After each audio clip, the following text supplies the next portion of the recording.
Nggak mau.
Persen mau nambah mau nimper satu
Hai guys.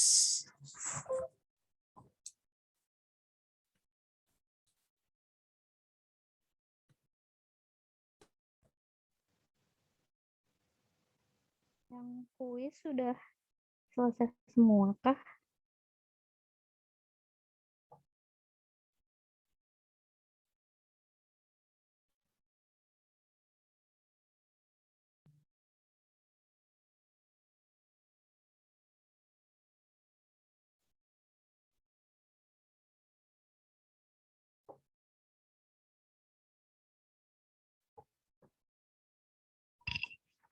Ada suaranya nggak ya?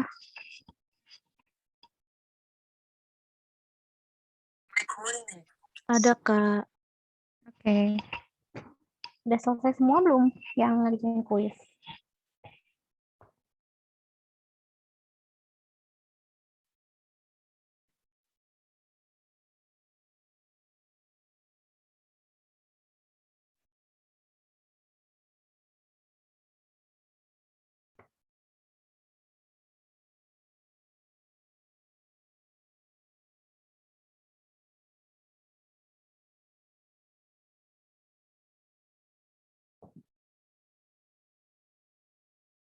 Teman-teman yang di sini udah ngerjain kuis semua? Udah, Kak. Oke. Gimana nih kabarnya guys? Oh ya, kenapa Kak? Ini kan retest dikirim nggak, Kak, soft file pembahasan dengan soalnya, Kak, untuk belajar? Enggak sih, kalau dikirim soalnya enggak, cuman nanti pas ini kan pretest aku nggak munculin jawaban yang benernya apa, pembahasannya Iya. gimana ya. Iya, Kak. Nanti nanti pas post test paling aku munculin jawaban benernya sama pembahasannya apa, biar Jadi bisa untuk lihat juga. file pretest nggak dapet ya, Kak, filenya dan pembahasannya? Tapi ntar coba aku tanyain juga deh, bisa dikasih nggak ya file. Iya, Kak. Makasih ya, Kak, sebagai bahan ajaran, Kak, kalau bisa. Oke, gimana nih teman-teman kabarnya? Sehat-sehat? Alhamdulillah sehat, Teh. Alhamdulillah Kak. Yang kerja, yang kuliah lagi PKPA, berarti sekarang udah mulai beraktivitas normal lagi ya? Udah nggak PPKM nih. Iya, Teh. Lelah banget. Aduh, iya ya. PPKM ribet, udah nggak PPKM. Ya, balik lagi ke kondisi normal. Itulah kita.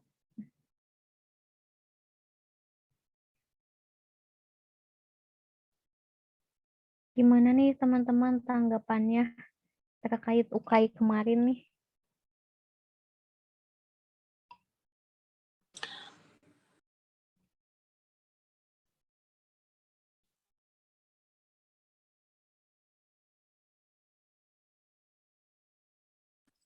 Pasti kan,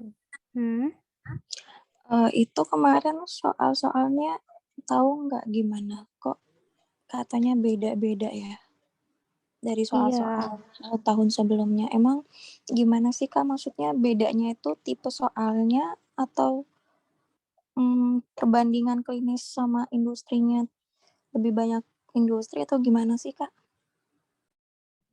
Sebenarnya teman-teman, yang namanya UKAI itu kan udah ada blueprintnya ya sebenarnya. Iya. Jadi, materi tekno tuh yang keluar akan ini aja, materi klinis tuh yang keluar akan ini aja.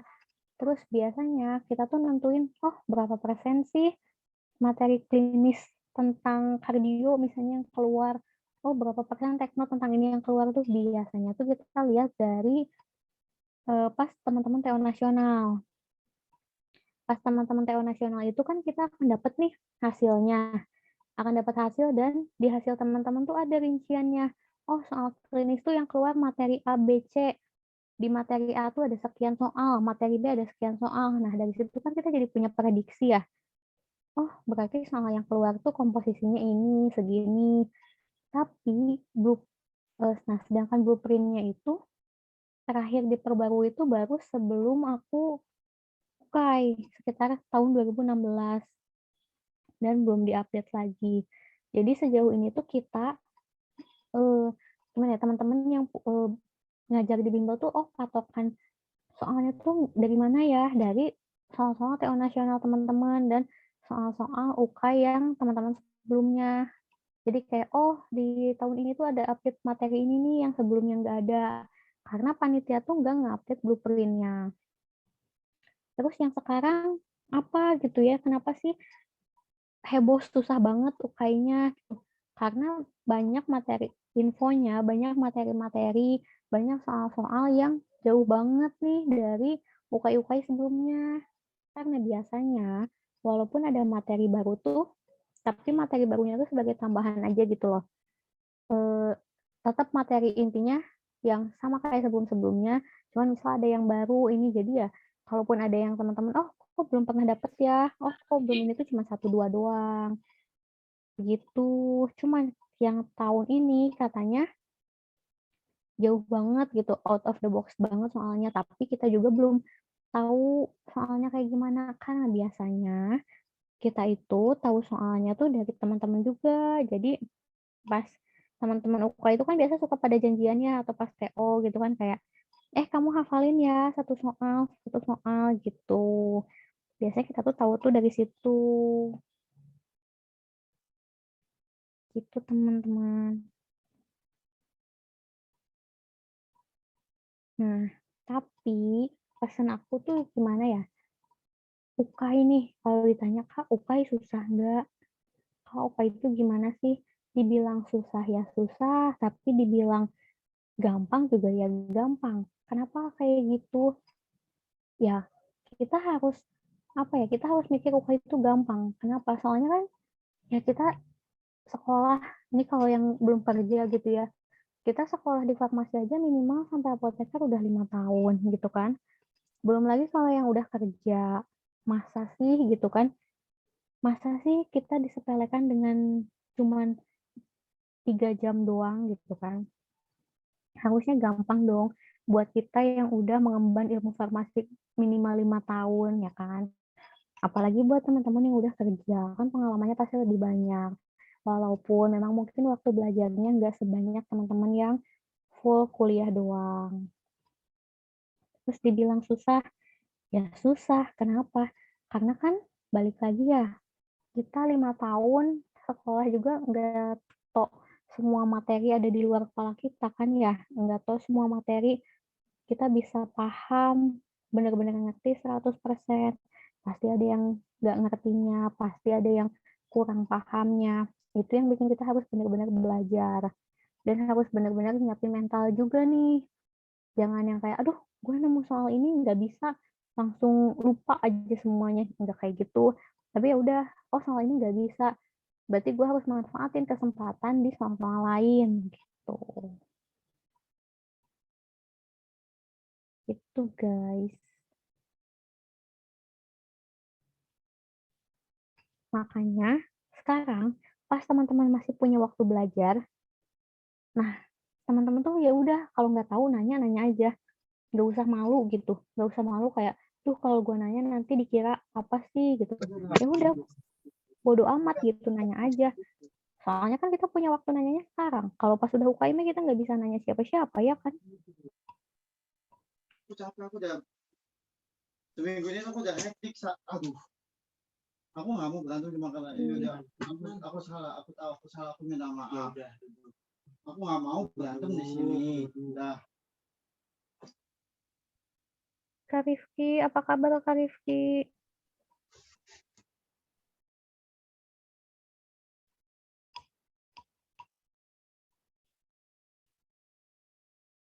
Oh, ada lagi yang mau ditanyain teman-teman?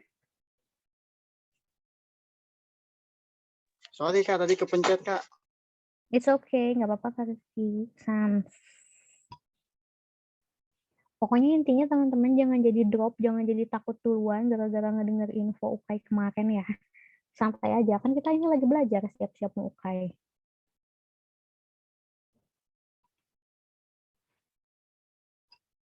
Oke, ada lagi yang mau ditanya dulu sebelum mulai belajar? Nggak ada? Oke, kalau nggak ada Itu berarti... Kak, Oh, kenapa Kak apakah Rizky? dari pejuang online punya blueprint yang soal yang kemarin? Nah, Dalam iya. itu sih yang jadi problem kita karena isunya beberapa senior saya tanya yang keluar itu lebih banyak industri ketimbang yang klinis dan juga manajemen sih Kak, kayak perhitungan lead time atau safety stock kayak gitu. Mm-mm. Oh, Ya nah mungkin itu nanti juga ke tuh. depannya dari pihak pejuang UKAI bisa mendapatkan lah intinya Mm-mm. gambaran yang kemarin blueprint UKAI-nya sih Kak. Jadi buat Ya, latihan-latihan kita nanti ya Kak. Itu aja sih. oke. Nah, itu juga teman-teman. Gimana ya? Kan mungkin memang soal tekno, soal hitungan, soal manajemen tuh kayak momoknya tuh lebih menyeramkan gitu ya dibanding soal klinis yang sifatnya hafalan ya. Padahal kan sebenarnya sama aja. Nah, kayak kemarin itu sebenarnya kendala di beberapa teman-teman gitu ya, dari cerita-cerita teman-teman yang kemarin UK itu, misal nih, biasanya soal hitungan, misal kita mau hitung ROI, data yang ada di soal itu biasanya hanya eh, data-data yang dibutuhin buat ngitung ROI gitu ya. Tapi tahun ini tuh udah beda nih tipenya. Tahun ini tipenya semua data tuh dimunculin. Jadi teman-teman ada beberapa teman-teman yang bingung juga nih. Kayak, oh data yang mana ya yang harus gue pakai buat ngitung ROI? Jadinya tuh kayak ketuker-ketuker. Karena biasanya terbiasa dengan soal-soal latihan yang di di provide-nya tuh hanya data-data yang dibutuhin untuk ngitung itu gitu. Sedangkan pas UKAI keluarnya semua data keluar. Jadi ada beberapa teman-teman yang bingung juga nih, mana yang harus gue pakai ya gitu. Jadi mulai dari sekarang biasain kayak, oh kalau gue mau ngitung ini data yang gue butuhin ini gitu. Jangan dibiasain, oh dari soal juga nanti data yang ada tuh ya pasti data yang dibutuhin gitu. Nah, jangan dibiasain kayak gitu. Teman-teman harus udah mulai tahu nih, oh data yang dibutuhin buat ngitung ini itu, yang buat ngitung ini tuh itu, gitu. Tuh ya. Oke. Ada lagi? Kalau nggak ada, paling kita mulai ya ke materi minggu ini nih. Minggu ini kita akan bahas materi semi solid sama steril. Nah, materi solid kemarin udah waktunya kita simpen nih. Bukan kita lupain ya, tapi kita simpen di storage otak kita nih. Kalau materi liquid masih ada hubungannya di semi solid, nantinya hitung-hitungan HLB itu masih ada hubungannya dengan semi solid. Ya. Nah, sekarang aku ini dulu nih, jelasin dulu ke teman-teman teknis belajar kita minggu ini. Kan di steril tuh teman-teman tahu ya, pasti banyak hitungan tentang eh, tonisitas di materi steril. Karena kita satu pertemuan itu dibagi jadi 2, hari Sabtu sama Minggu, jadi hari ini kita akan tahu belajar tentang teorinya nih, semi solid sama steril. Besok kita akan fokus belajar hitungan. Mulai dari hitungan tonisitas, terus nanti hitungan pengenceran buat uji ini endotoksin, terus ngitung koloni kayak gitu-gitu. Itu kita fokus besok hitungan. Hari ini kita akan fokus belajar teorinya dulu ya. Oke. Oke, Kak. Sekarang kita mulai dengan semi solid.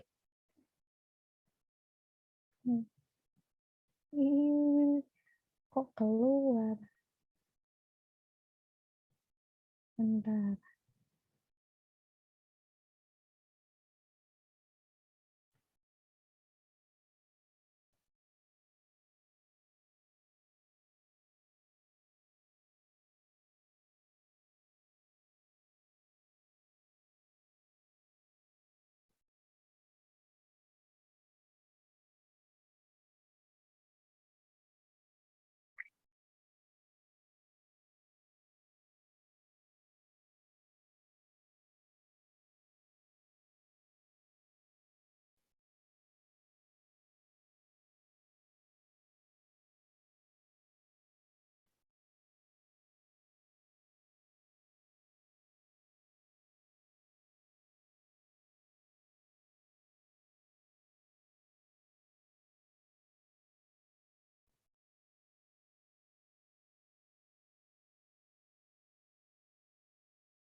Oke, kita mulai dengan materi semi-solid dulu ya.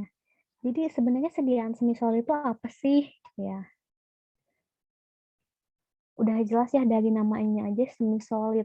Jadi semi-solid itu sediaan setengah padat yang dibuat untuk tujuan pengobatannya pengobatan topikal melalui kulit.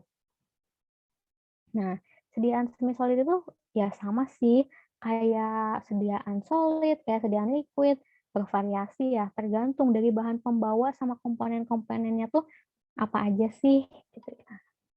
Oke, menurut teman-teman, sediaan semi-solid itu sebenarnya ada berapa macam sih? Coba Kasari. Menurut Kasari, sediaan semi-solid itu sebenarnya ada berapa macam sih?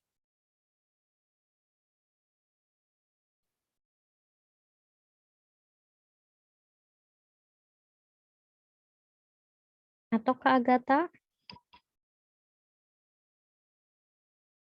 Kira-kira atau teman-teman siapapun ada yang punya pendapat, sediaan semi-solid itu menurut teman-teman ada berapa macam sih? 1, 2, 3, atau bahkan 4?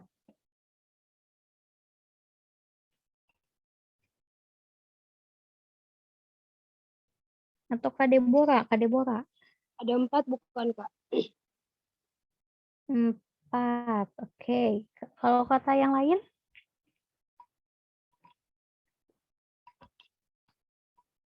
Nah, sebenarnya teman-teman, sediaan semi-solid itu sebenarnya cuma satu macam doang, salep.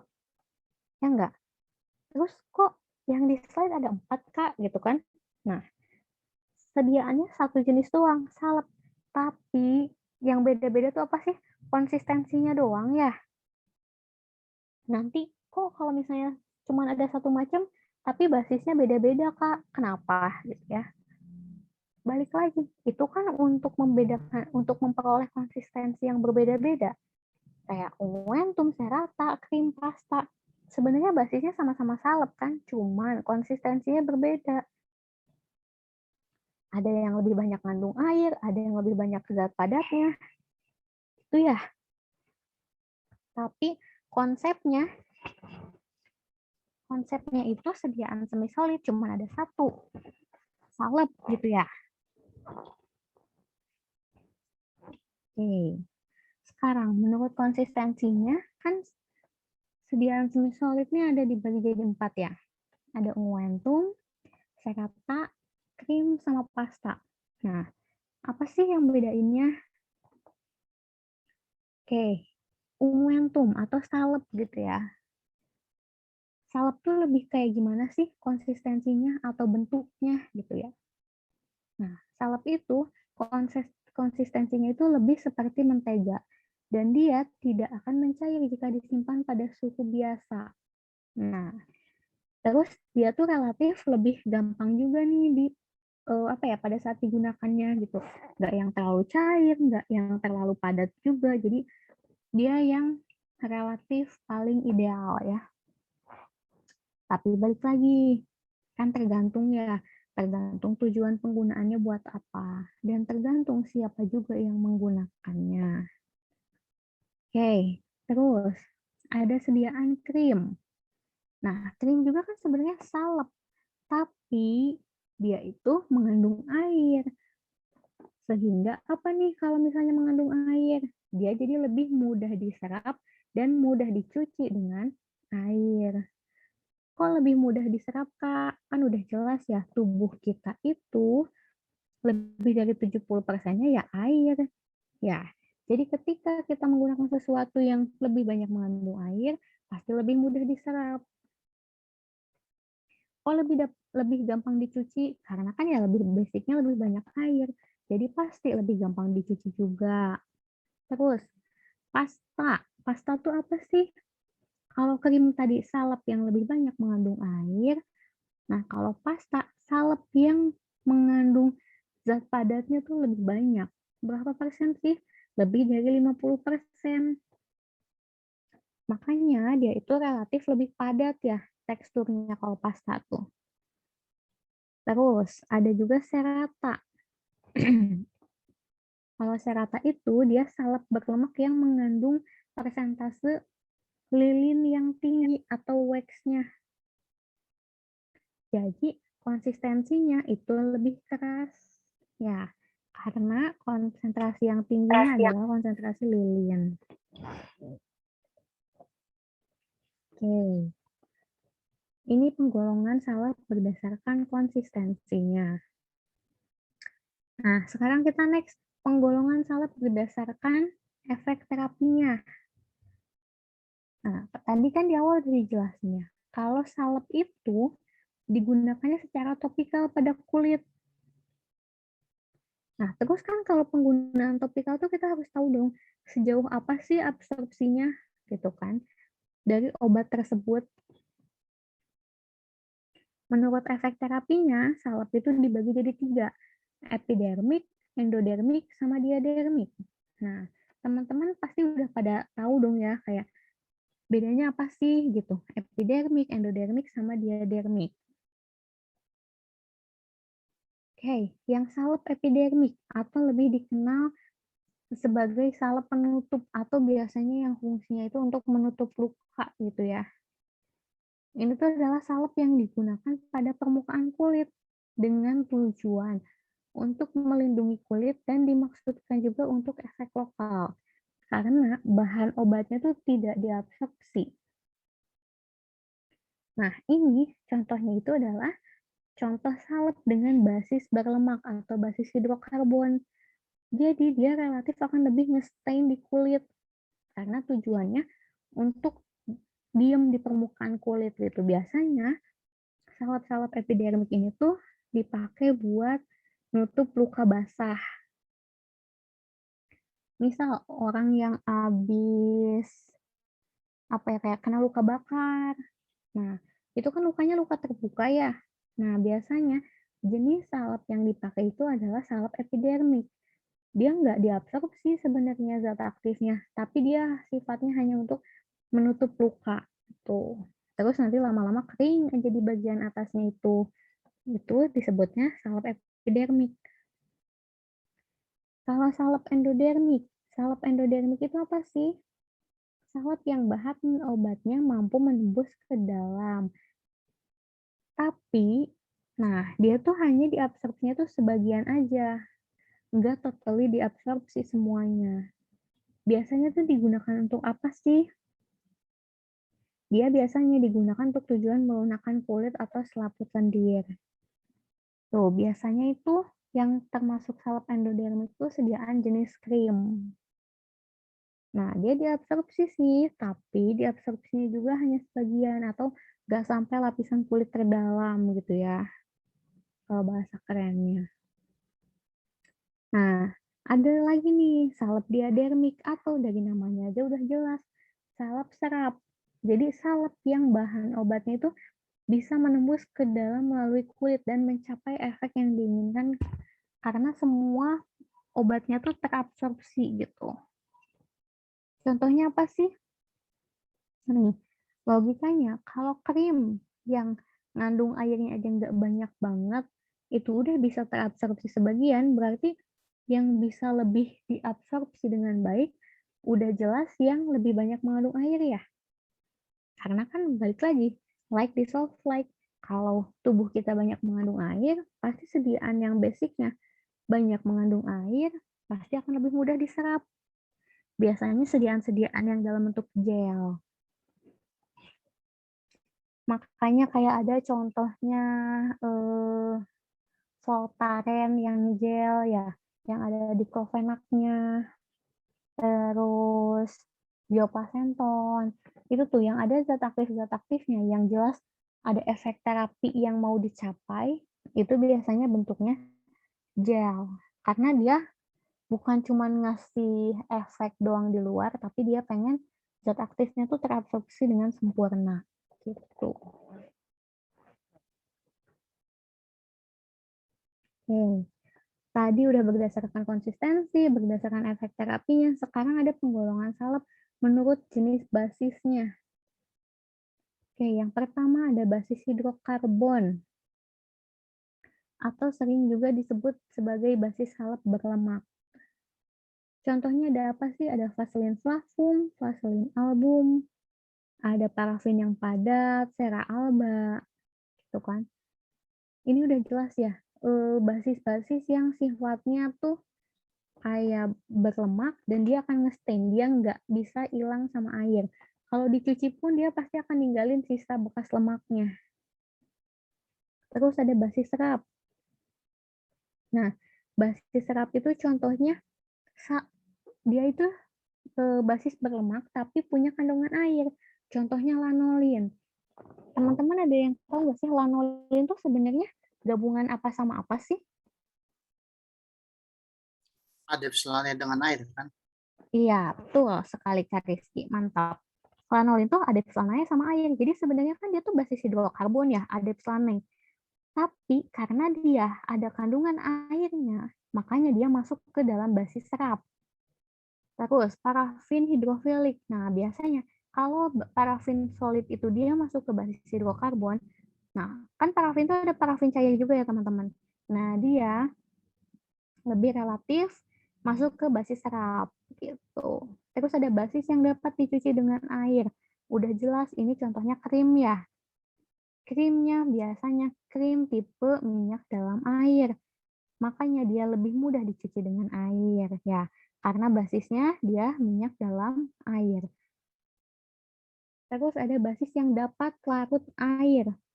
Nah, udah jelas dari namanya aja dapat larut air. Berarti dia tuh tidak mengandung minyak. Contohnya apa?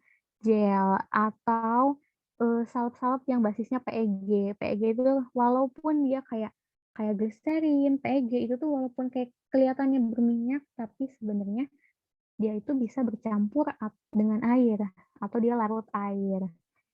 Tuh teman-teman. Oke, sampai penggolongan salep segitu ada yang mau ditanyain dulu? Nggak ada. Kalau nggak ada kita lanjut nih ke formula salep. Sebenarnya formula krim, formula nanti gel, formula pasta, relatif semuanya tuh sama aja isinya. Cuman balik lagi, tadi kan yang ngebedainnya tuh cuman konsistensinya aja ya. Jadi kayak misalnya pasta, sebenarnya formulanya sama-sama aja kayak gini. Cuman presentasi bahan padatnya atau serbuknya itu akan lebih tinggi. Gel, formulanya sama-sama aja kayak gini gitu ya. Tapi nanti berarti basisnya tuh akan lebih banyak mengandung air gitu. Jadi bedanya cuma di berapa sih presentasinya gitu. Mana sih yang presentasinya lebih banyak gitu. Oke, formula salep udah jelas isinya ada pasti bahan aktif, basis, sama bahan tambahannya gitu ya. Nah, syarat basis yang dipakai buat sediaan salep itu apa sih? Pertama udah jelas, dia harus stabil. Dia harus bebas dari inkompatibilitas. Dia harus kompatibel dengan semua zat yang ada di dalam formulanya. Udah pasti sama bahan aktifnya dan bahan tambahan yang lain. dia nggak boleh ada inkompatibilitas. Terus dia harus stabil dalam penyimpanan pada suhu kamar. Kok ada keterangan pada suhu kamarnya, Kak? Gitu. Ya masa nanti misalnya kita punya salep gitu ya, tiba-tiba kalau di suhu kamar dia meleleh atau dia jadi lebih cair. Kan nggak mungkin ya. Pasti yang mau pakai juga kayak, ih apaan sih nih kayak gini. Gitu. Terus, syarat basis tuh dia harus lunak. Dia kenapa sih harus lunak? Kan ini tujuannya penggunaan topikal ya. Makanya appearance atau kondisi dari basisnya itu sangat penting dan sangat mempengaruhi gitu. Nah, lunak ini nanti hubungannya dengan apa? Dengan mudah dipakai ya. Kalau misalnya basisnya nggak lunak, itu tuh pasti dia jadi kurang kan kenyamanan pas dipakai sama pasiennya gitu kan. Terus udah jelas dia harus homogen atau terdistribusi merata. Nggak boleh ada yang ngegumpal-ngegumpal gitu ya. Karena itu berhubungan lagi sama nanti pas pemakaiannya. Sama homogenitas dari bahan aktifnya. Kalau dia gumpal-gumpal, pasti susah dibikin homogennya ya. Oke, terus kita next. Nah, eksipien apa aja sih yang biasanya dipakai dalam salep? Pertama ada yang namanya humektan. Humektan tuh fungsinya buat apa sih, Kak? Kalau misalnya kemarin di sediaan liquid ada yang namanya pembasah, nah kalau di sediaan semi solid ada yang namanya humektan. Humektan itu tujuannya untuk mengikat air atau sebagai pelembab gitu. Jadi balik lagi penggunaan topikal pasti kita butuh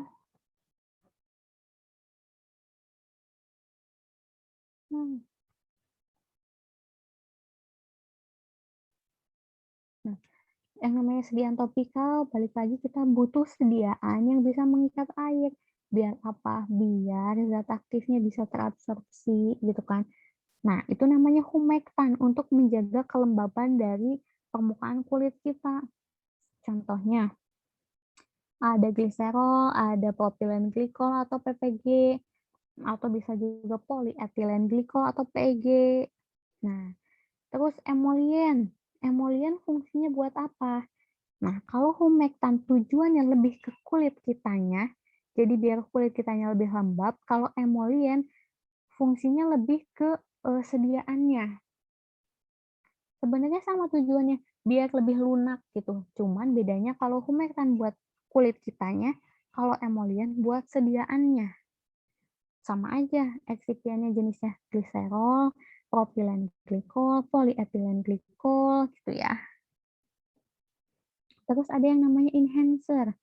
Ini fungsinya buat apa sih, Kak? Fungsinya untuk meningkatkan absorpsi dari zat aktif kita. Contohnya apa? Contohnya mentol, propilen glikol, gliserol. Sebenarnya sama aja. Kenapa, Kak? Sama aja gitu ya. Karena balik lagi, untuk meningkatkan absorpsi dari zat aktif kita, yang dibutuhkan tuh apa sih? Dibutuhkan sediaan atau zat yang bisa mengikat air. Ya, karena ketika mengikat air, ketika kulit kita terhidrasi dengan baik, maka absorpsinya pun akan jadi lebih baik. Terus, ada pengkelat atau ETA, ada antioksidan. Kayak kemarin sebenarnya sama aja, alfa tokoferol, BHT, BHA, ada pengawet, asam benzoat, nipagin, nipasol, terus ada pendapar, dapar asetat, dapar fosfat, tergantung kita mau menjaga pH-nya dalam kondisi lebih basah atau lebih asam. Kalau lebih asam kita pakai dapar asetat, kalau lebih basah kita pakai dapar fosfat. Terus ada sediaan juga yang untuk meningkatkan konsistensi, contohnya sera, steril alkohol. Udah jelas karena untuk meningkatkan konsistensi berarti kita butuh menambahkan suatu eksipien yang sifatnya padat ya. Makanya yang dipakai ada sera, ada steril alkohol gitu. Mau tanya, Kak, Itu yang Ya, sera itu spesifiknya apakah dua-duanya bisa dipakai, sera alba dan sera flava? untuk peningkat konsistensi. Betul. Bisa kok dua-duanya bisa dipakai, tapi tergantung balik lagi ya. Biasanya kalau kita pasti mikirinnya appearance-nya nanti, appearance dari sediaannya. Oh, kita nih nggak akan pakai pewarna.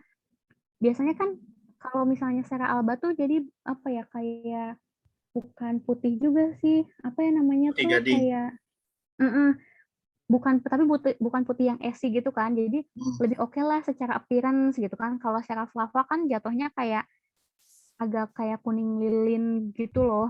Jadi ya Hmm.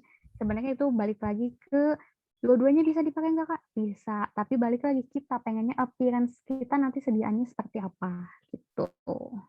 Nah, kalau steril alkohol dengan alkohol yang dengan kadar yang 70% itu, apakah masih bisa alkohol yang 70% itu, Kak?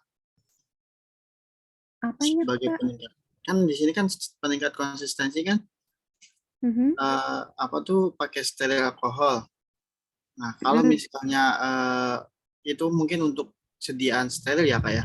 Kalau sediaan yang non steril, apakah bisa pakai sediaan alkohol yang 70% seperti itu, Kak? Oh, steril alkohol tuh sebenarnya bukan bentuk alkohol kayak kita bikin alkohol buat sediaan steril gitu, bukan. Steril alkohol tuh steril alkohol kayak lilin, kayak malam gitu Kak. Bentuknya kurang lebih kayak kepingan-kepingan, kurang lebih hampir Oh, sama berarti kayak milik sera, Sera. cuman iya iya, cuman ini tuh kayak lebih kecil-kecil, kayak apa ya Kak, kayak mutiara-mutiara gitu, kecil-kecil. Tapi konsistensinya sama kayak sera, hanya namanya memang steril alkohol atau steril alkohol biasanya gitu. Tapi tidak berarti dia mengandung alkohol. Oke, thank you, Kak Dela. Oke, Kak. Ada lagi yang mau ditanyain teman-teman? Oke, kalau nggak ada kita next. Nah, tadi salep, sekarang krim.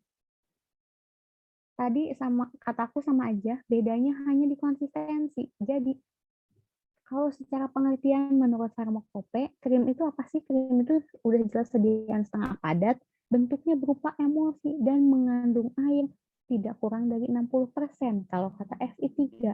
Kalau di FI4, FI5, dia udah nggak mencantumkan lagi nih. Kandungan airnya tuh harus berapa persen sih? Yang jelas dia adalah sediaan setengah padat yang mengandung satu atau lebih bahan obat terlarut atau terdispersi dalam bahan dasar yang sesuai. Oke. Nah, kalau tadi aku bilang sediaan liquid yang kemarin masih ada hubungannya dengan semi solid sekarang, itu kenapa? Karena ya sama aja. Kalau kemarin kita ngitung HLB buat emulsi, nah kalau di sediaan semi solid itu ada yang namanya krim. Krim itu kan sebenarnya sama-sama bentuknya emulsi, hanya dalam konsistensi yang lebih padat ya.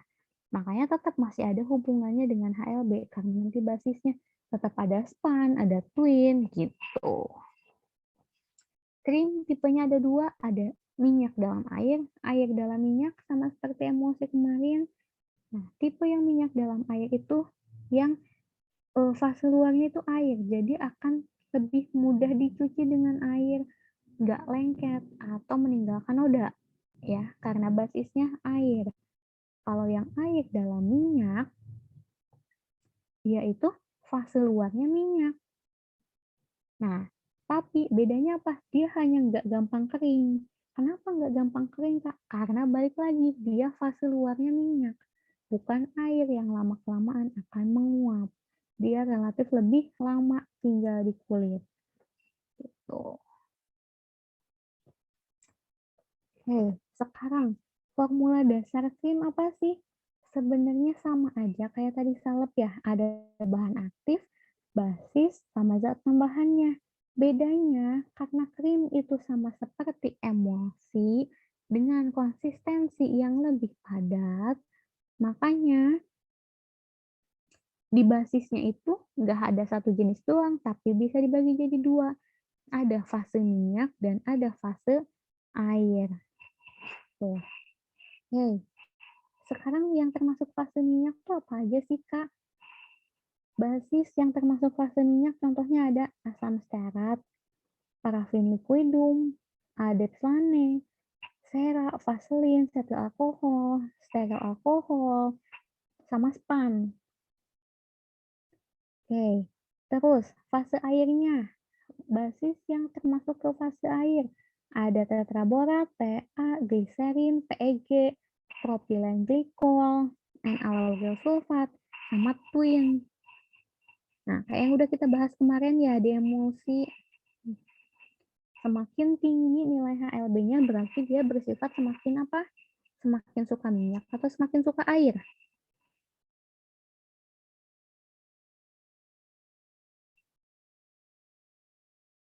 Suka air. Berarti dia semakin bersifat ya hidrofilik ya, atau suka air. Terus, nah, kan di sini ada fase minyak, ada fase air ya. Nah, gimana caranya fase minyak dan fase air ini bisa nyatu, gitu kan? Atau bisa gabung, bisa nggak musuhan, pasti ada yang namanya pengemulsinya. Ya, oke. Nah, pengemulsi itu pasti sama kayak di emosi kemarin, dia pasti bersifat surfaktan. Karena apa? Karena dia harus menurunkan tegangan permukaan antara minyak dan air biar ketemu di titik tengah. Ya, biar mereka mau nyampur.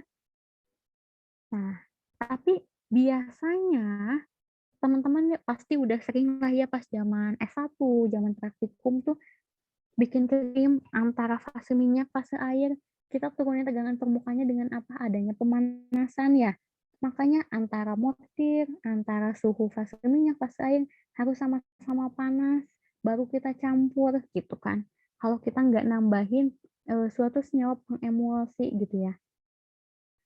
Atau balik lagi sebenarnya twin sama span emang punya tegangan permukaan yang beda, tapi ketika ada pemanasan dicampur dia bisa langsung nyatu. Atau kita punya yang buat meningkatkan konsistensinya, acetyl alkohol, steril alkohol, dia juga bisa sebagai pengemulsinya. Ketika apa? Ketika setelah melalui proses pemanasan ya. Pemanasan itu secara nggak langsung berfungsi untuk menurunkan tegangan permukaan dari kedua zat tersebut gitu ya. Sebenarnya sama-sama aja kan ya kurang lebih sama salep. Oke. Eksipiennya sekarang, eksipien dalam krim. Nah, kalau misalnya di krim, karena ada fase air dan fase minyak, jadi eksipiennya pun digolongkan ya. Mana yang bisa masuk ke fase air, mana yang bisa masuk ke fase minyak. Nantinya tergantungnya ke apa, Kak? Tergantung kita mau bikin krimnya tipe air dalam minyak atau minyak dalam air ya. Kalau tipe krimnya minyak dalam air, berarti diusahakan eksipien kita itu kan harus yang larut air ya. Karena basis kita air, fase luar kita air ya. Oke, untuk peningkat konsistensi bisa digunakan PEG. Enhancer ada PPG, glycerol, surfaktannya kita bisa pakai PEA, humektannya bisa pakai PPG, glycerol. Nah, pengawetnya yang masuk ke fase air atau larut air itu nipagin atau asam benzoat ya. Emulgatornya biasa kita pakai twin yang suka air ya. Kalau yang fase minyak. Nah, buat basisnya atau peningkat konsentrasinya udah jelas asam stearat, setil alkohol, emulgit, sera ya. Terus basisnya lanolin, vaselin. Nah, emulgatornya span. Span itu kan nilai HLB-nya kecil ya biasanya. Karena kenapa? Dia suka minyak. Terus pengawet nih kita bisa pakai nipasol. Ya, sebenarnya sama aja sih, cuma bedanya ini kita lebih kelompokkan. Oh, dari yang tadi disalep tuh, yang mana yang suka air, mana yang suka minyak, mana yang larut dalam air, mana yang larut dalam minyak. Gitu ya, teman-teman. Oke, di krim, ada yang mau ditanyain dulu?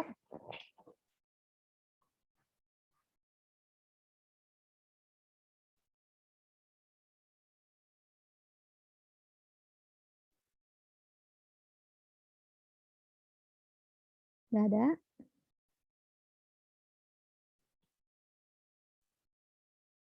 Nih, kalau nggak ada kita lanjut ke pasta.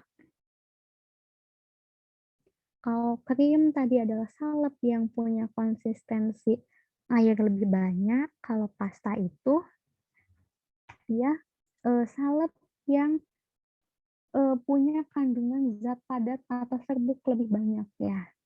Nih, perbedaan pasta dengan salep, persentase bahan padatnya lebih besar, sehingga konsistensinya pun lebih kental, lebih kaku bahkan ya. Nah, daya absorpsinya lebih besar. Kenapa daya absorpsinya lebih besar? Ya karena persentase bahan padatnya atau bahan aktifnya biasanya lebih tinggi. Terus, lebih sering digunakan untuk mengabsorpsi sekresi cairan serosal. Nah, biasanya sediaan-sediaan pasta itu dipakai buat luka-luka terbuka. Kan kalau kita luka biasanya tuh suka ngeluarin kayak cairan putih gitu ya. Atau kadang orang-orang yang nggak tahu suka bilangnya, itu sel darah putihnya keluar. Nah, itu tuh namanya cairan serosal. Itu biasanya keluar kalau misalnya kita punya luka terbuka ya. Nah, makanya sediaan pasta biasanya dipakai untuk menyerap itu. Dipakai untuk luka terbuka biasanya. Tuh. Terus, nah ada sediaan gel. Kalau gel tuh apa sih, Kak? Gel itu sediaan semi padat yang jernih ya, tembus cahaya, dan mengandung zat aktif. Biasanya gel itu merupakan suatu sediaan dispersi koloid. Nah, dia kan sediaan airnya tuh lebih banyak ya. Biasanya nih, teman-teman bayangin kalau teman-teman bikin agar-agar, kan pada saat dia awalnya dia cair, terus kita diemin dia dingin, dia jadi keras kan. Nah, pas jadi keras tuh biasanya di permukaan atasnya itu suka ada air-air, tetesan air-air gitu kan. Nah, itu disebutnya itu, secara ilmiahnya disebutnya itu sineresis. Jadi, yang awalnya sediaannya itu kan awalnya cair. Dia bisa keras tuh karena apa sih? Karena ada reaksi kontraksi gitu kan, jadi mengeras. Ikatan antara polimernya tuh semakin kuat. Nah, karena gel itu sediaan yang mengandung banyak air, ketika ikatannya semakin kuat, semakin keras, otomatis air yang terjerap antar ikatannya itu keluar. Karena ikatannya semakin kuat. Nah, itu tuh disebutnya sineresis, teman-teman. Gitu.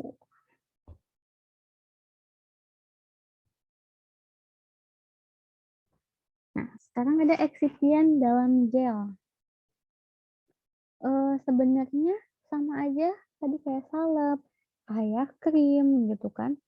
Ada enhancer, ada surfaktan, ada humectant, pengawet. Yang bedain adalah ya, ada yang namanya gelling agent ya. Gelling agentnya contohnya bisa HPMC, CMC, NaCMC, teragakan, alginat, karagenan gitu ya. Udah jelas teman-teman bayanginnya, oh CMC, oh NaCMC gitu. Dia kan kalau misalnya kita kasih air panas, kita diemin, dia itu akan membentuk gel bening gitu ya. Berarti itu udah jelas fungsinya akan berfungsi sebagai gelling agent. Gitu, teman-teman. Misal, kalau yang salep, berarti teman-teman bayangin aja nih yang berlemak, yang padat gitu kan, kayak Vaseline, terus apalagi Adepts gitu kan, yang padat-padat itu udah pasti ke salep gitu. Nah, untuk sediaan semi solid sebenarnya apa namanya, evaluasi sediaannya itu relatif lebih banyaknya itu cuman ke evaluasi secara fisik. Contohnya apa? Organoleptis buat periksa appearance. Homogenitas itu pun pemeriksaannya secara organoleptis. Paling uji pH, keseragaman bobot. Kak, keseragaman bobotnya gimana? Sama kayak tablet kemarin? Enggak. Intinya keseragaman bobotnya cuma memastikan sediaan yang ada di tube atau di pot salep atau di kemasannya tuh sama.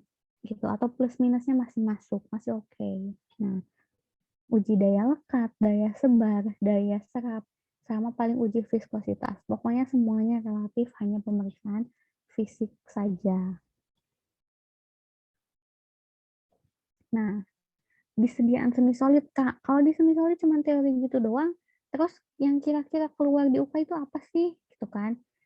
Yang relatif lebih sering keluar tuh ditanyain tentang basis. Basis salep. Basis salep, tapi kan tadi balik lagi ya. Ada yang krim, ada yang gel, gitu kan. Nah, basis biasanya eksipien. Tapi kalau eksipien relatif sebenarnya nggak susah ngafalin eksipien. Karena yang namanya pengawet ya bakal itu-itu aja. Antioksidannya itu-itu aja ya. Paling apa yang masuk ke dia semi solid itu adalah HLB. Karena ya sama aja kayak kemarin liquid. Kalau kemarin di liquid ada emulsi, di semi solid ada krim, sama-sama ada hitungan HLB gitu teman-teman. Udah tuh, semi solid tuh cuman segitu doang. Jadi PR-nya teman-teman tuh cuman apa? Cuman lebih tahu, oh eksipien tuh ini fungsinya untuk apa, ini untuk apa. Tapi nggak perlu dibawa susah juga. Karena kata aku tadi, relatif sama ya, yang pengawet pasti itu-itu aja kok. Yang humektan itu-itu aja gitu kan. Nggak susah. Di kita kasih sugesti semuanya tuh nggak susah kok, bisa kok gitu ya. Oke, ada yang mau ditanyain dulu buat sediaan semi solid teman-teman?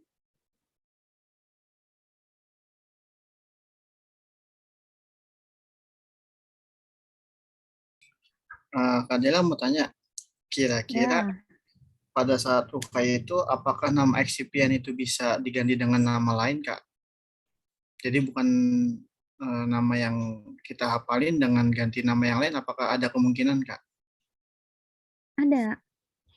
Nah, makanya kayak kemarin di tablet kita munculin nama Amprotab. Kan sebenarnya Amprotab tuh nama merek ya. Amprotab itu kan Amylum Pro tablet gitu. Terus di penghancur ada Akdisol.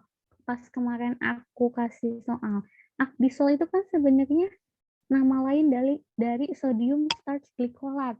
Tapi biasanya memang UK itu suka ngeluarin nama merek gitu.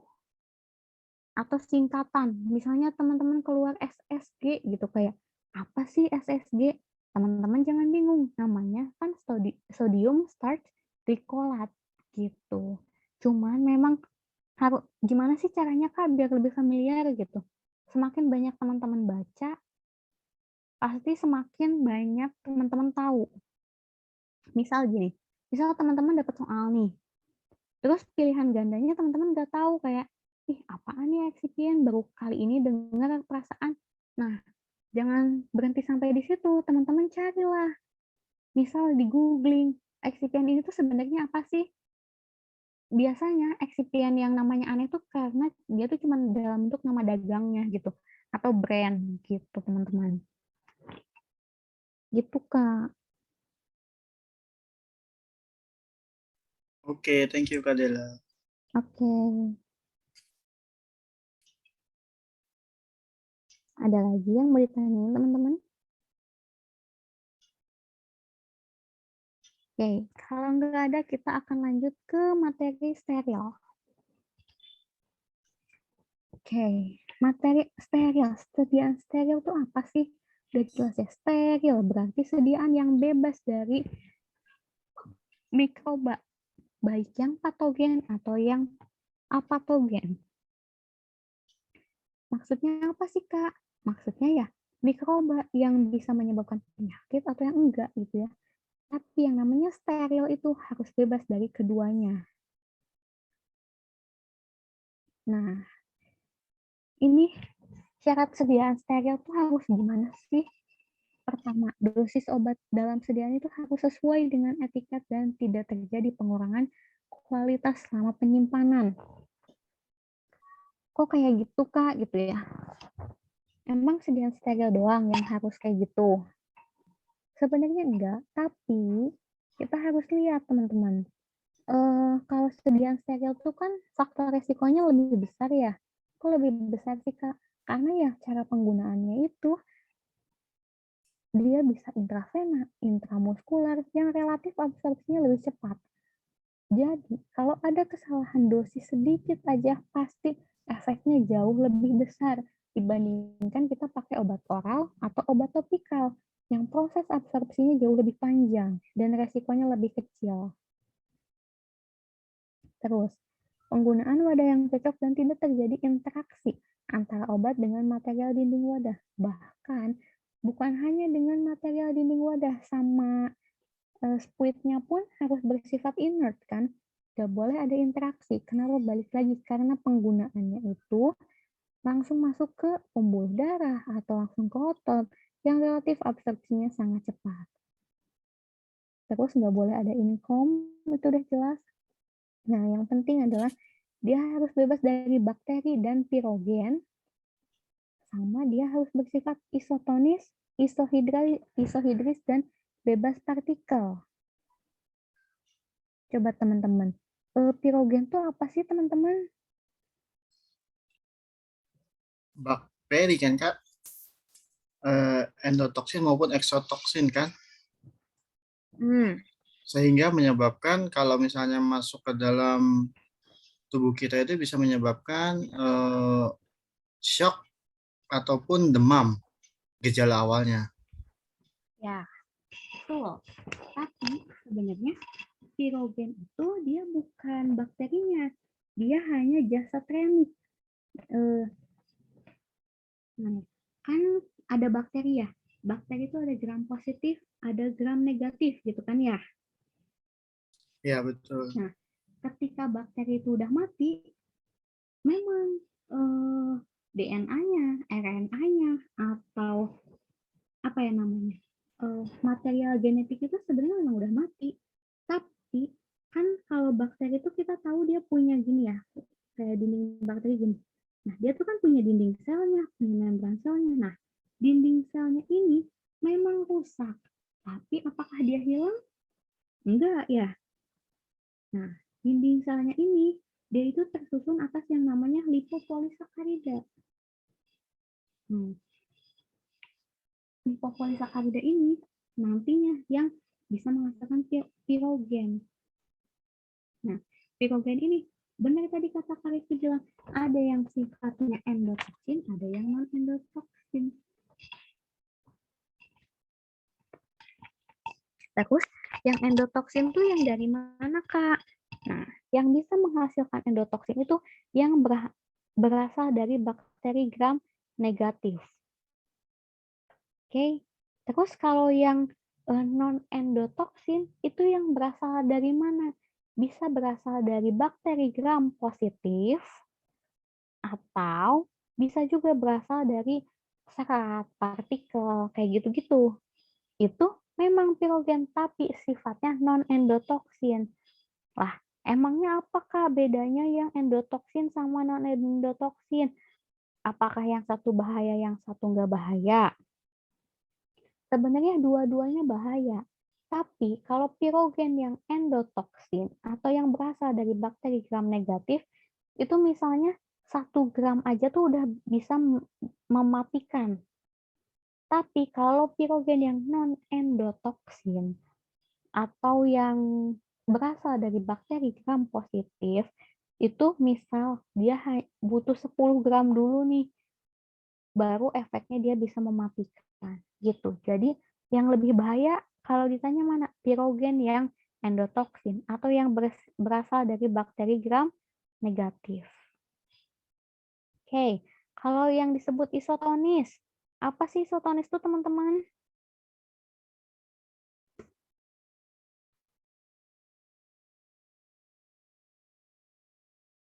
Kak Gatbel, coba belum kedengeran nih suaranya. Isotonis itu apa sih, Kak?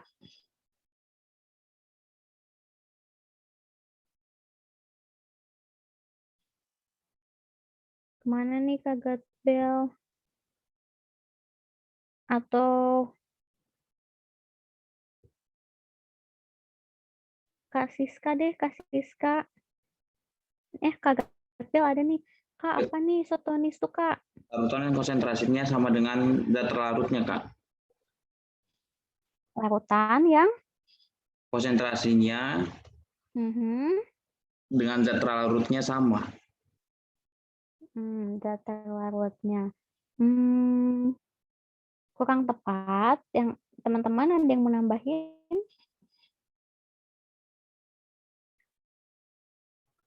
Tekanannya sama, Kak. Ya, bisa dibilang seperti itu. Isotonis atau tonisitas itu nanti hubungannya sama tekanan osmosis ya, teman-teman. Sama yang namanya osmosis gitu kan. Nah, itu tuh apa sih gitu kan? Coba sebelum ke sana aku tanya dulu nih. Teman-teman tahu nggak sih larutan yang punya tonisitas setara dengan cairan tubuh kita tuh larutan apa sih, teman-teman? NaCl, Kak. NaCl 0,9. berapa? 0,9. Ya, NaCl. benar. NaCl 0,9%. Ini harus teman-teman. Nah, karena kita mau bahas steril, jadi teman-teman ini udah harus simpan di dalam kepala, nggak boleh pergi-pergi lagi kalau cairan yang disebut isotonis itu harus setara dengan NaCl 0,9%. Ingat, persen nggak ada keterangan lain, berarti gram per 100 mili ya teman-teman. Oke, ini konsep awal yang harus kita pegang ketika kita mau belajar hitungan steril. Nah, benar tadi yang dibilang sama Kak Kurnia, kayak, oh tonisitas tuh yang tekanannya sama. Ya, tekanan osmosisnya sama dengan tekanan osmosis yang dihasilkan oleh cairan tubuh kita gitu ya. Atau kalau misalnya ngomongin penurunan titik beku, suatu cairan yang penurunan titik bekunya sama dengan PTB darah kita, penurunan titik beku darah kita gitu. Itu yang disebut isotonis. Nanti kita bahas lebih detail di belakang. Kalau isohidris itu berarti apa nih yang samanya teman-teman? Dengan cairan darah kita kan, Kak? Tapi parameter apa yang sama? Kalau tadi kan tonisitas. Kalau di isohidris, apakah? pH, Kak. Ya, pH, Kak.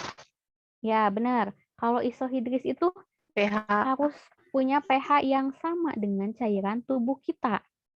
Ya. Kok ribet banget sih, Kak? Steril, banyak persyaratannya gitu ya. Ya namanya juga kita pengen efek yang cepat ya. Otomatis pasti nih ribet, syaratnya banyak ya. Tuh, teman-teman harus ingat isohidris itu pH-nya yang sama, isotonis itu tekanan osmosisnya yang sama ya. Oke. Next ke jenis-jenis sediaan steril. Sediaan steril bukan cuma injeksi doang, tapi ada tetes mata, ada salep mata. Ada apa lagi teman-teman mungkin yang tahu selain sediaan ini? Ada yang nggak ada di sini, tapi termasuk sediaan steril karena cara penggunaannya.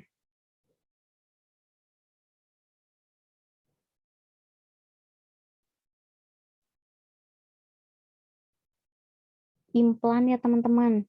Oral base, salep oral base, Kak.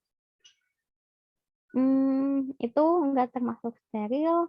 Yang termasuk steril itu implan. Walaupun dia bentuk sediaannya apa ya, kayak dibilang tablet ya bisa jadi, atau dibilang kayak kapsul juga bisa jadi. Tapi kan dia cara penggunaannya ditanam ya, ditanam di tubuh kita. Jadi sebenarnya dia termasuk kategori sediaan steril, harus bersifat steril. Tuh. Oke, jenis sediaan steril yang akan kita bahas sekarang ada sediaan parenteral volume besar atau LVV atau large volume parenteral ya. Syaratnya udah jelas, harus steril, bebas pirogen, isotonis, sama gak boleh mengandung pengawet. Terus ada sediaan parenteral volume kecil atau small volume parenteral. Syaratnya sama, steril, harus bebas pirogen, isotonis, sama boleh mengandung. Nah, kalau small volume parenteral boleh mengandung pengawet. Kenapa? Karena biasanya ada juga nih teman-teman yang di vial, kan sebenarnya yang namanya pengawet itu biar ketika kita pakai untuk penggunaan berulang, dia masih dalam kondisi baik gitu ya. Kalau vial kan, nah vial biasanya ada yang bisa dipakai berulang ya. Makanya dikatakan boleh mengandung pengawet. Terus tetes mata sama harus bersifat isotonis, isohidris, boleh mengandung pengawet. Terus ada salep mata harus steril. Terus basisnya itu ingat salep mata tuh Vaseline Flavum, nggak boleh Vaseline album. Kenapa Kak nggak boleh Vaseline album?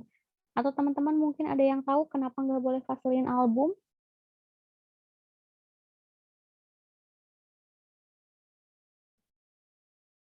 Kenapa? Kok malah yang boleh yang kuning, Kak, gitu? Kok malah nggak boleh yang album yang putih? Mungkin karena yang di Vaseline album ada zat pewarnanya kali Kak, jadi dia zat pemutihnya. Ya, betul sekali, Kak Rifki. Karena secara natural, alamiah, Vaseline itu Vaseline Flavum. Yang album itu ibarat gampangnya nih, kayak kita tambahin zat pemutihnya gitu kan. Makanya ketika kita mau pakai buat salep mata, itu nggak boleh ya. Oke, terus, nah ukuran partikelnya itu dia setiap 10 mikrogram zat aktif nggak boleh mengandung atau punya ukuran partikel lebih dari 90 nanometer. Terus, nggak boleh lebih dari 2 partikel yang ukuran partikelnya lebih dari 50 dan nggak boleh lebih dari 20,25 nanometer keseluruhan ukuran partikelnya. Kenapa, Kak? Ya udah jelas ya, ini buat mata loh gitu kan. Kalau ukuran partikelnya besar, pasti kebayang banget dong, dia tuh kayak gak enak banget kan pas dipakai, pasti kayak serak-serak gitu kan di mata ya. Nah, sekarang aku tanya nih, kan ada large volume parenteral, ada small volume parenteral. Nah, sediaan di atas berapa mili sih teman-teman yang udah termasuk large volume parenteral? Di atas 100 mili. 50. 50, terus berapa Kak Rizky tadi? 100 mili Kak. 100, ada lagi? Kayak lagi buka lelang nih. Ada lagi teman-teman? Yang benar adalah lebih dari 10 mili. Jadi sediaan yang udah lebih dari 10 mili itu udah dikatakan large volume parenteral. Di bawah 10 mili dia dikatakan small volume parenteral.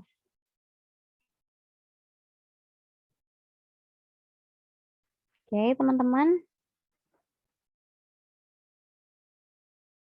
Nah. Oke, sediaan parenteral contohnya tadi ada infus, ada injeksi. Nah, injeksi ini bisa 3 macam kan? Bisa dalam bentuk larutan, bisa bentuk suspensi, sama bisa bentuk emulsi. Oke, sekarang kita bahas nih hubungan tonisitas dengan osmolaritas atau tekanan osmosis sel darah merah kita ya. Nah, tonisitas itu kan ada yang sifatnya hipertonis, ada yang isotonis, sama ada yang hipotonis. Menurut teman-teman, lebih bahaya kondisi hipertonis atau hipotonis? Hipo. Ya, benar. Tuh, lebih bahaya kondisi hipotonis ya. Kalau hipertonis itu apa sih yang akan terjadi gitu ya? Apa teman-teman? Selnya mengkerut. Ya, benar. Kalau hipertonis tuh yang akan terjadi sel darah merahnya mengkerut. Kalau hipotonis? Krisis. Ya. Nah, kalau hipotonis yang akan terjadi adalah sitolisis atau selnya akan pecah akhirnya ya. Oke. Sekarang kita bahas dulu dari isotonis. Kondisi isotonis itu kondisi seperti apa sih gitu ya? Suatu kondisi ketika suatu larutan itu konsentrasinya sama besar dengan konsentrasi dalam sel darah merah, kan? Nah, ketika ketika larutan itu punya konsentrasi yang sama, maka dia tuh nggak akan terjadi pertukaran cairan. Jadi ya udah enjoy aja gitu antara yang di dalam sel dan yang di luar sel karena konsentrasinya sama ya. Sekarang kalau hipotonis tuh gimana sih? Nah, kalau konsentrasinya lebih rendah, maka otomatis tekanan osmosisnya pun akan lebih rendah kan daripada apa? Daripada yang ada di dalam sel kita. Nah, ketika tekanannya lebih rendah yang di luar sel, yang di dalam sel tekanannya lebih tinggi. Kan tubuh kita tuh punya yang namanya sistem keseimbangan ya, atau yang disebut homeostatis gitu kan. Nah, ketika ada kondisi nggak seimbang gitu, pasti air yang ada di luar sel kita itu akan melintasi membran. Nah, melintasi membran terus dia masuk ke dalam sel darah merah kita yang bikin apa? Yang bikin nanti sel darah merah kitanya jadi membengkak kan ya. Karena air dari luar tuh masuk ke dalam sini, masuk ke dalam sel. Loh, kenapa kak airnya masuk di dalam? Nah, logikanya kan kita misalnya punya konsentrasi di luar sini tuh lebih rendah. Biar konsentrasinya lebih pekat, gimana caranya? Berarti kan air dari sini harus masuk ke sini ya. Biar di sini airnya berkurang dan konsentrasinya jadi lebih pekat. Nah, sedangkan ketika air masuk ke dalam sel, tekanan di dalam sel ini kan akan jadi lebih besar ya. Jadi lebih bengkak gitu kan sel darah merahnya. Kalau dia udah nggak mampu menahan tekanan itu, maka selnya akan pecah. Atau yang disebut dengan hemolisis nantinya. Ya, dia akan pecah selnya. Gitu. Terus kalau hipertonis gimana, Kak? Nah, kalau hipertonis, itu tuh tekanan osmosisnya karena konsentrasinya lebih tinggi, jadi tekanannya pun pasti lebih tinggi. Yang menyebabkan air yang di dalam sel darah kita tuh bakal keluar dong. Ya, karena yang di luar tuh tekanannya lebih tinggi loh. Berarti kita harus keluar nih ngincarin yang di luar gitu kan. Jadi sel darah merahnya pasti jadi mengkerut ya. Nih, teman-teman bisa lihat kayak gini.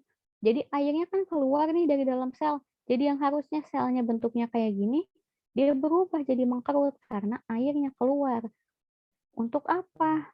Untuk balik lagi mencapai kondisi homeostatis atau seimbang antara kondisi di luar sel dan di dalam sel.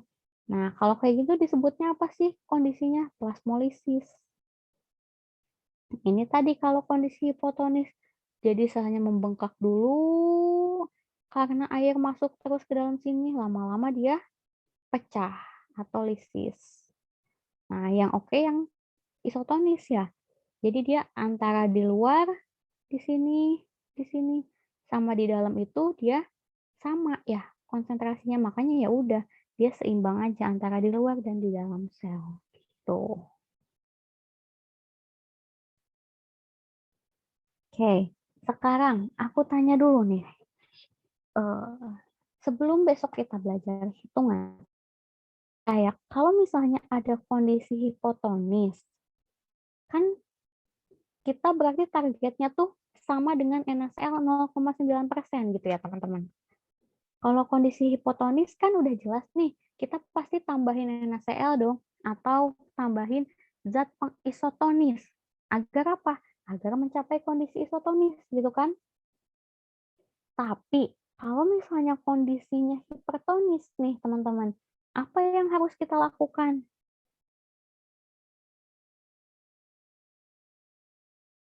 Coba kira-kira gimana nih Kak Deborah? Kalau kondisinya udah hipertonis, kita harus ngapain nih?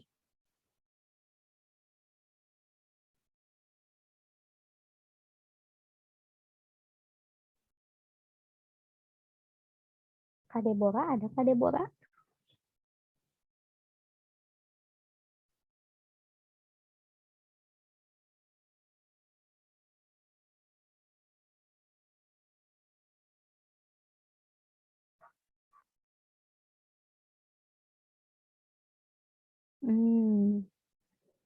Coba Kak Erni deh, Kak Erni. Kalau kondisi hipertonis kita harus ngapain sih, Kak?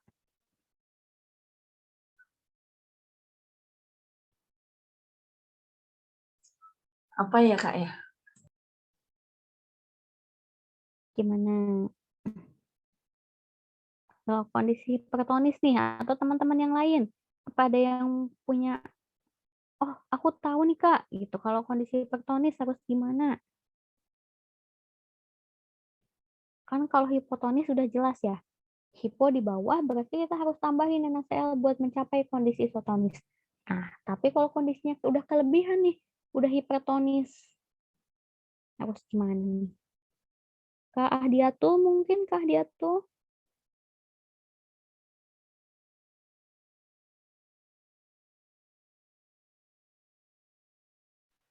Kalau setahu saya, Kak, kalau hipertonis itu masih diizinkan sih. Tapi ya bagusan isotonis. Ya, betul sekali. Sebenarnya kalau misalnya nih, nanti kita udah ada di kondisi hitungan gitu ya, kayak, oh hasilnya minus, berarti dia menunjukkan hipertonis. Atau misalnya ada pertanyaan, kalau kondisi hipertonis apa yang harus kita lakukan gitu ya. Ya sebenarnya kalau kondisi hipertonis, ya udah kita nggak harus ngapa-ngapain, nggak harus nambahin NaCl, nggak harus nambahin pelarut buat ngencerin. Ya udah, kenapa? Kenapa kayak udah aja gitu kan? Hipertonis itu kan suatu kondisi ketika konsentrasi zat aktif kita lebih tinggi ya. Nah, tapi balik lagi, konsentrasi zat aktif kita kan udah jelas menyesuaikan dengan dosis ya, dengan kebutuhan, oh dosis pasien tuh berapa sih? Gitu kan. Itu tuh udah nggak bisa dikurangin. Jadi ya udah paling nanti ketika penggunaan akan ada efeknya gitu kan. Biasanya kayak oh pas disuntik tuh kayak kerasa perih atau sakit gitu kan. Nah, itu adalah suatu efek dari eh, kondisi hipertonis gitu teman-teman. Jadi nggak perlu bingung kalau misalnya hipertonis harus gimana gitu. Apa harus nambahin pelarut, apa harus ngencerin, apa gimana. Nggak apa-apa, biarin aja. Gitu. Hanya pasti ada efek dari penggunaannya. Entah terasa sakit ketika digunakan gitu ya. Oke, sekarang kita lihat ke teknik pembuatan sediaan steril. Oke, sediaan steril itu kan metode pembuatannya ada dua ya teman-teman. Bisa dibuat secara aseptis atau sterilisasi akhir. Nah, yang aseptis tuh kayak gimana sih Kak? Itu kan. Metode aseptis itu adalah metode pembuatan dengan cara mengkondisikan seluruh alat, bahan yang digunakan itu udah dalam kondisi steril. Jadi kita udah nggak akan ada proses sterilisasi lagi, makanya dari awal kita harus mengkondisikan semuanya udah dalam kondisi steril. Nah, biasanya tuh metode aseptis tuh dipakai buat kondisi seperti apa sih? Biasanya dipakai untuk zat aktif yang tidak tahan terhadap panas dan lembab. Nih, terus nantinya metode sterilisasinya tuh biasanya pakai apa sih? Kalau kondisi aseptis, biasanya pakai teknik filtrasi ya teman-teman. Pakai filtrasi. Oke. Terus ada juga yang sterilisasi akhir. Nah, yang sterilisasi akhir ini gimana caranya? Jadi nantinya ini di sini belum diganti deh. Nah, kalau misalnya di sterilisasi akhir itu kita akan melakukan proses sterilisasi di akhir. Jadi di awal kita buat dengan metode pembuatan seperti biasa. Nah, di akhirnya kita ada proses sterilisasi akhir. Biasanya proses steril kan ini biasanya dipakai untuk sediaan yang ini belum keganti teman-teman, sorry. Harusnya untuk sediaan yang tahan terhadap panas dan lembab. Nah, biasanya nanti kita pakai autoclave ya, panas lembab ya. Sterilisasi akhir itu biasanya kita pakai autoclave. Kita udah nggak pakai lagi nih filtrasi gitu kan. Terus, nah, kelas ruangan. Yang membedakan antara metode aseptis dengan sterilisasi akhir adalah di kelas ruangan pembuatannya. Oke, kalau misalnya aseptis, kan udah jelas ya teman-teman. Kata kuncinya di sini kita mengkondisikan seluruh alat dan bahan itu dalam keadaan steril. Makanya kalau aseptis, mulai dari mixing, filling, semuanya kita lakukan di kelas ruangan A, latar belakang B. Jadi A itu yang di bawah LAF, B itu hanya ruangan belakangnya doang, background-nya gitu kan. Nah, beda dengan sterilisasi akhir. Kalau sterilisasi akhir, mixing sama fillingnya bisa kita lakukan di ruangan kelas C. Oh, kenapa kayak gitu, Kak? Nah, karena kalau misalnya di aseptis kan kita udah nggak ngelakuin lagi proses sterilisasi ya. Jadi kita harus jaga semuanya udah steril dari awal. Kalau sterilisasi akhir, kita boleh melakukan di ruang kelas C karena nanti di akhir kita akan lakukan proses sterilisasi dengan autoclave ini yang memastikan semua si bakterinya tuh akan mati gitu. Nah, sekarang ada teknik sterilisasi.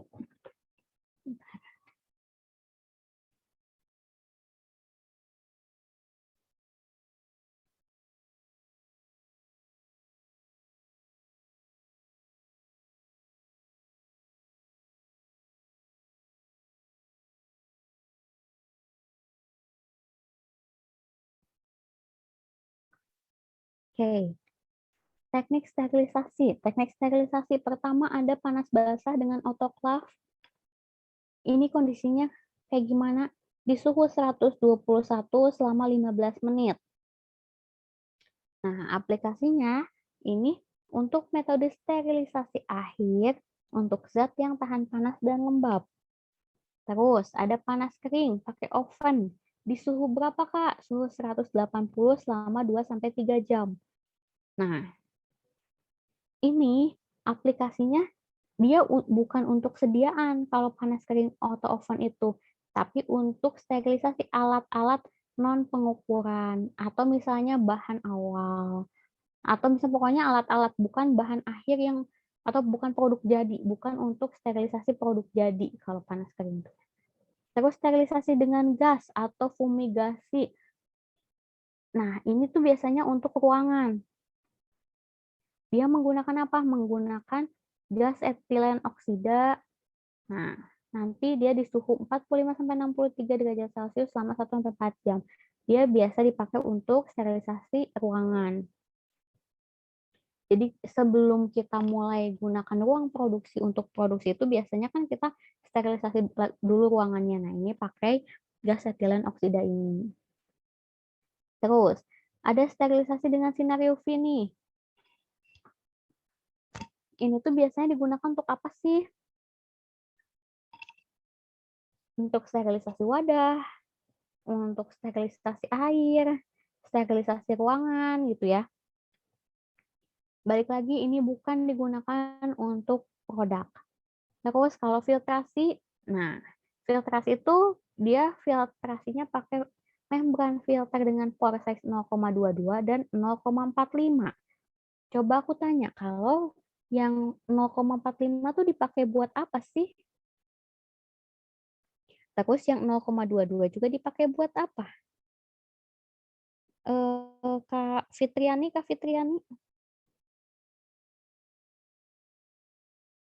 Filter 0,45 tuh dipakai buat apa sih, Kak?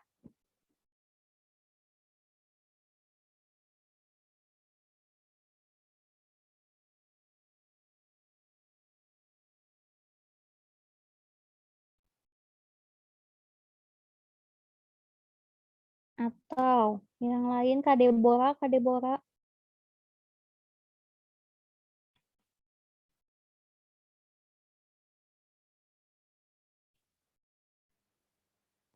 Kak, yang 0,5 itu untuk filter partikel ya, kecepatan Ya. angin. Benar, benar Kak Cica. Yang Yang 0,4 untuk 0,22 partikel, 0,22 untuk filter bakteri, sterilisasi akhir. ya, betul. Filter 0,45 untuk partikel, 0,22 untuk bakteri.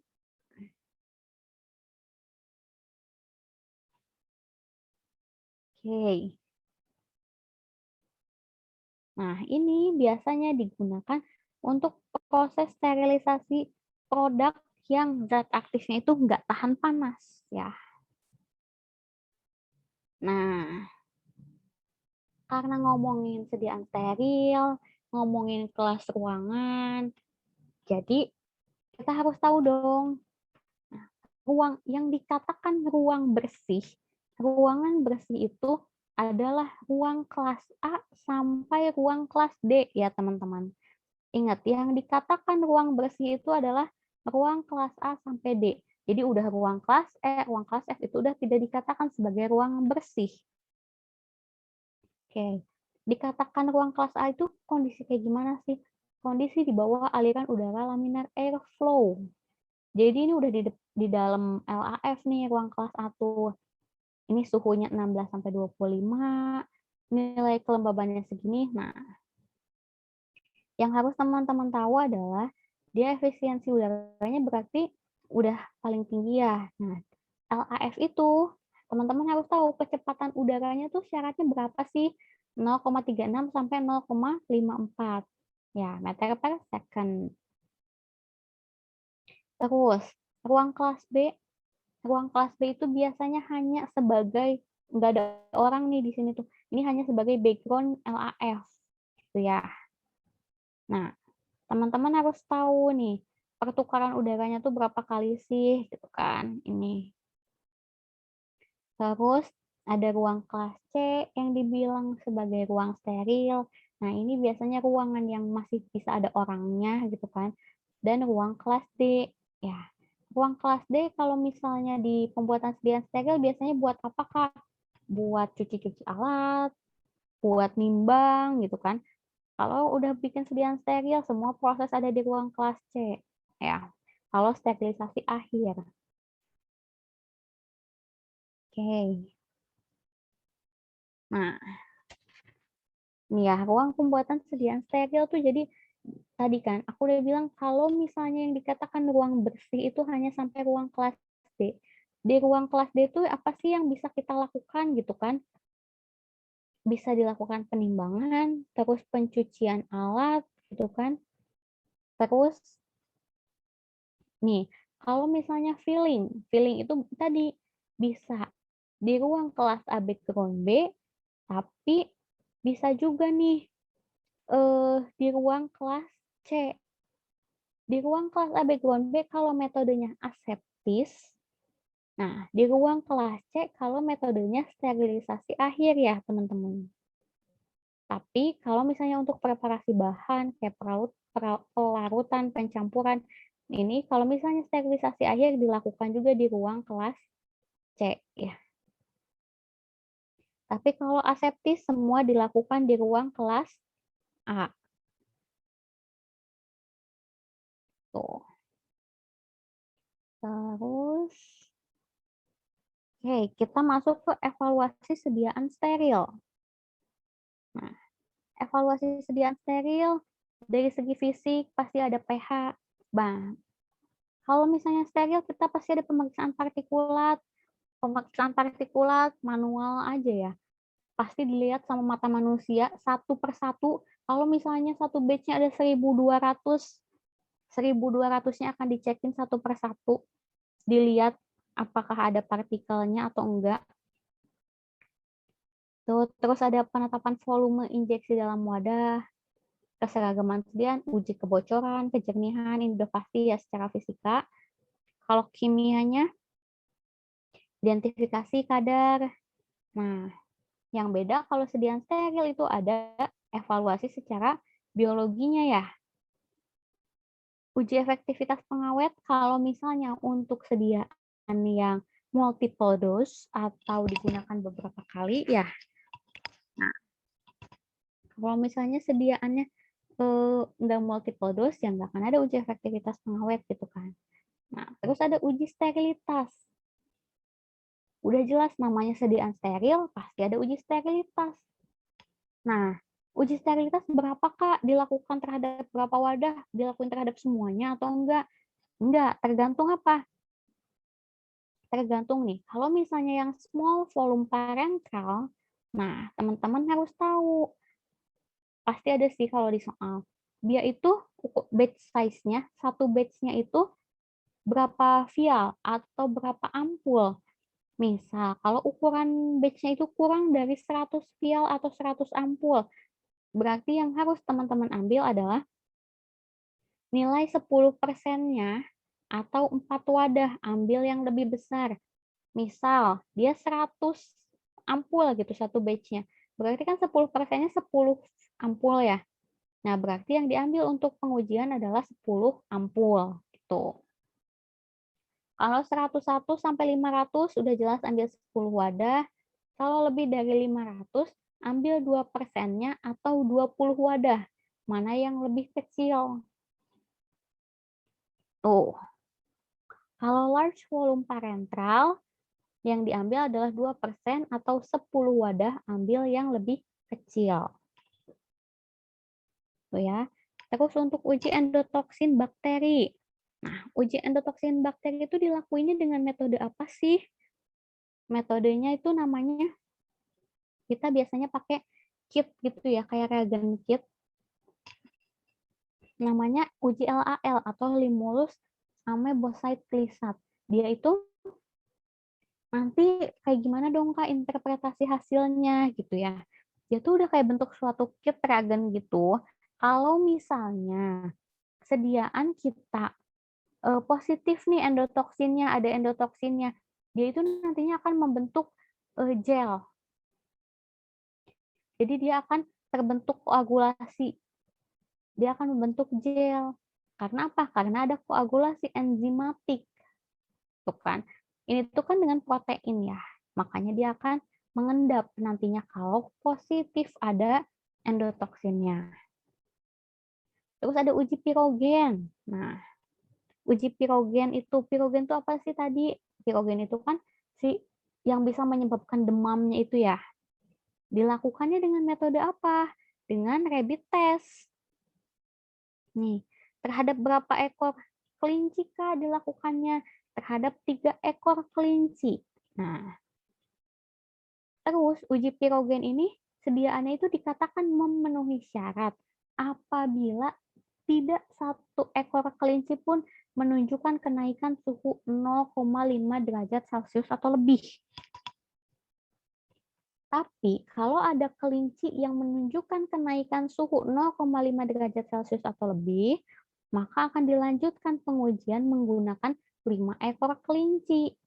Jadi ini tahap 2-nya itu pakai 5 ekor kelinci. Syaratnya apa nih di tahap 2?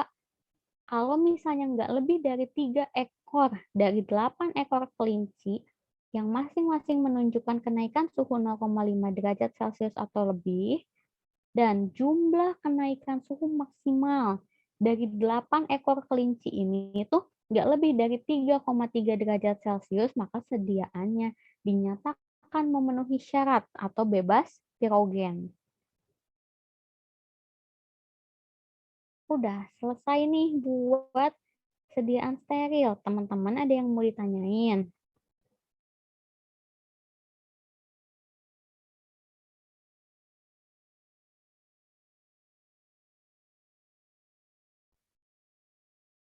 Ada yang mau ditanyain, teman-teman?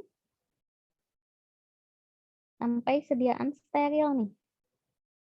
Kak, mau perjelas tadi pada teknik pembuatan steril itu, pada bagian sterilisasi akhir itu tahan terhadap panas dan lembab ya Kak, contohnya autoclave. Itu ya? Iya, betul. Betul. Sterilisasi akhir pasti pakai autoclave. Pasti gitu ya. Bahkan di prakteknya pun ya memang sterilisasi akhir pasti pakai autoclave karena metode sterilisasi walaupun banyak tapi yang bisa dipakai untuk sterilisasi produk jadi secara panas basah gitu ya, atau sterilisasi akhir hanya autoklav. Oh. Sedangkan kalau aseptis itu filtrasi ya, Kak? Ya, betul. Filtrasinya Kak. tadi pakai filter berapa, Kak? 0,22 sampai sama 0,4. 0,45. Ya, betul. 0,22 sama 0,45.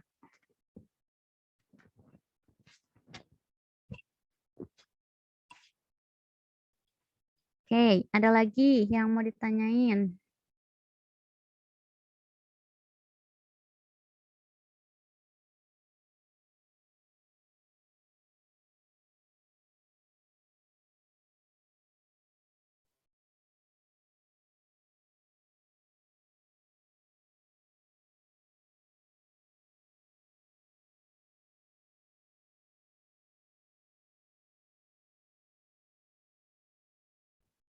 Nggak ada?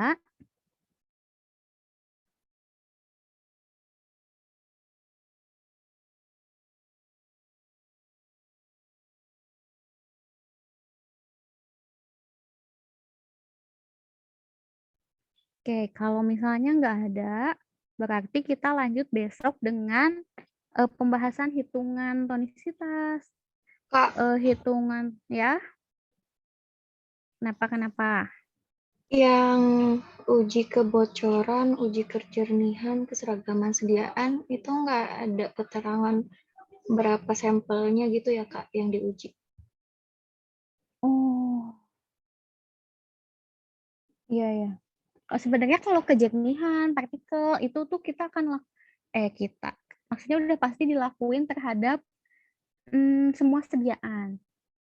Semua sediaan tuh pasti misal tadi kayak yang aku bilang satu batch-nya 1.200 ampul, 1.200 vial. Nah, partikel sama kejernihan itu udah otomatis kita pasti cekin satu persatu. Beneran satu persatu di latar belakang putih dan hitam. Paling yang ada itu untuk kebocoran. Nanti aku tambahin besok ya. Yang kebocoran tuh harus berapa wadah kayak gitu biar aku pas kasih di materinya dalam materinya gitu. Oke, Kak. Makasih. Oke, ada lagi teman-teman? Kak, aku mau tanya, Kak. Ini materi yang minggu lalu. Itu kan aku ngecek untuk evaluasi sediaan tablet. Itu kan aku ngecek di buku lain itu ada kurang satu, Kak.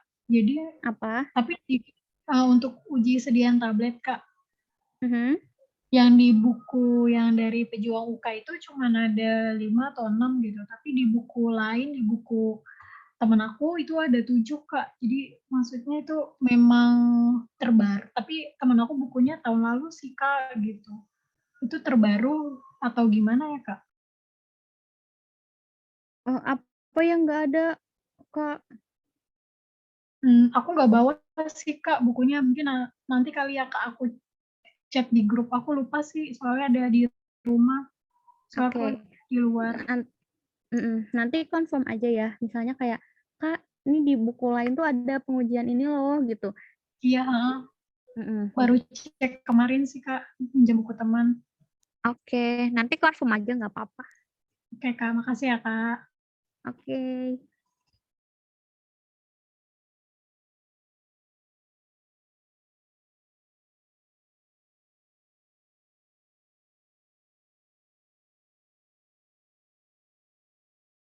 Ada lagi teman-teman?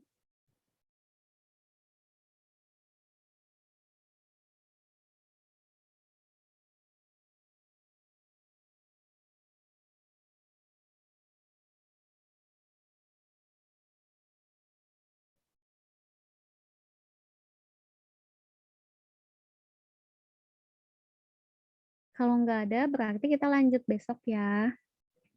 Jangan lupa besok udah siapin kalkulator buat kita belajar hitung-hitungan. Udah nyiapin catatan juga buat kita belajar ya besok, guys. Oke, Kak. Oke, terima kasih semuanya. Ya, terima kasih juga, Kakak. Selamat malam. Malam.